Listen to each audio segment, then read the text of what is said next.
Depuis la nuit des temps, les êtres humains ont levé les yeux vers le ciel, fascinés par les étoiles scintillantes et les mystères de l'univers.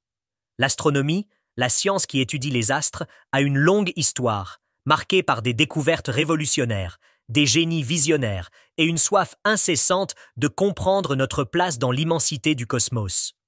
Rejoignez-nous dans ce voyage à travers le temps pour découvrir les grandes étapes de l'histoire de l'astronomie. L'astronomie a commencé bien avant que l'écriture n'existe.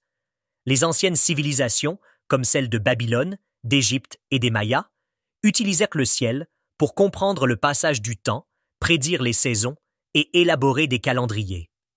Ces premiers astronomes observaient le mouvement des étoiles et des planètes, parfois les confondant avec des divinités puissantes. Les Babyloniens ont catalogué les étoiles, les Grecs ont nommé les constellations et les Égyptiens ont aligné leurs monuments en fonction des étoiles, comme pour capter l'énergie cosmique. Mais c'est avec les Grecs que l'astronomie devient une véritable science. Pythagore, Aristote et Ptolémée ont façonné la compréhension antique de l'univers. Ptolémée, dans son ouvrage Almageste, affirma que la Terre était au centre de l'univers et que tous les autres astres tournaient autour d'elle. Une idée qui perdurera pendant des siècles. Pendant des siècles, la vision géocentrique de Ptolémée domine. Mais au XVIe siècle, un astronome polonais, Nicolas Copernic, bouleverse tout. Il affirme que la Terre n'est pas le centre de l'univers, mais que c'est le Soleil qui occupe cette place centrale. C'est la révolution copernicienne. Les travaux de Copernic inspireront d'autres grands astronomes comme Johannes Kepler et Galileo Galilei, qui prouveront que la Terre et les planètes suivent des orbites elliptiques autour du Soleil.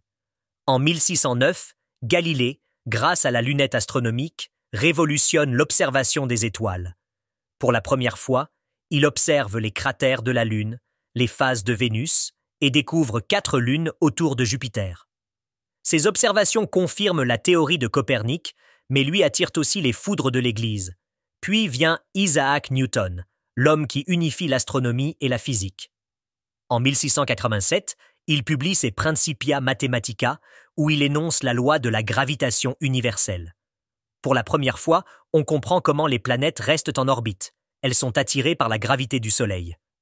Au XXe siècle, l'astronomie entre dans une nouvelle ère. Les télescopes, comme celui de Hubble, nous permettent de voir plus loin que jamais dans l'univers. Des théories comme la relativité d'Einstein transforment notre compréhension de la gravité et du temps. Puis, en 1969, l'humanité réalise l'un de ses rêves les plus fous, marcher sur la Lune. Les sondes Voyager, lancées en 1977, continuent leur voyage dans l'espace interstellaire, envoyant des informations sur les confins de notre système solaire.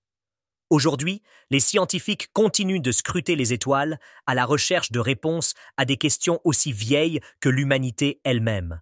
Sommes-nous seuls dans l'univers ? L'histoire de l'astronomie est loin d'être terminée.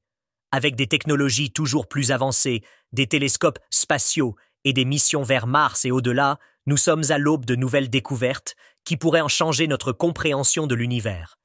Quelles merveilles nous réservent encore les étoiles ? Le voyage continue.